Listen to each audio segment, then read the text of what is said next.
fiidiyoga waxaa isku arki doonaa saddex qaab aa u bixi jirtay Premiere Pro qeybaha markaad jaabiska markaad wax jarjaraysid oo aad video edit gareynaysid. Si aan markaa u practice gareyno waxaan sameyn doonaa new sequence, waxaa dhihi doonaa right click, kadib waxaa dhihi doonaa new sequence from the clip. Fiidiyoga tusaale kale haddii aad doono inaa meeshaan jaro waxaa soo qaadan doonaa toolkan, kadib qaybtan ayaa click ku siin doonaa, kadib qaybtan ayaa markaas dooran doonaa, kadibna waa delete doonaa. kadib meeshaan waxaa noqon doontaa meel ever, waxaa dhihi doontaa right click, kadib waxaa dhihi doontaa rebuild delete. meeshii everteedna saas ayaa loo bixinayaa.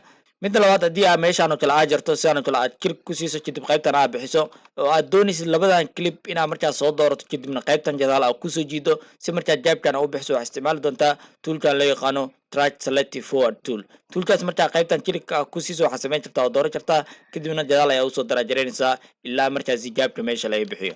marar qaar marka waxaa dhici kara in markaasi 3 meel 4 meel jaabka inuu ku jiro, sidoo kale inaad qaybtan aad jartay sidoo kale qaybtan aad sidaan oo kale aad u jarto ayaa dhici karaysa. labadan jaab uma baahnid inaad mid u qoriso, waxaad samaynaysaa sequence ayaad aadaysaa, kadib waxaad ku dhufanaysaa qaybta ku qoran tahay close jaab ayaad ku dhufanaysaa, kadibna jaabiskaana waa la bixin doonaa. sidaas ayaa markaa loo sameeyaa in jaabiska loo bixiyo. marka waxaan rajeynayaa inaad si fiican u fahanteen. wassalaamu calaykum waraxmatullaahi wabarakaatuh.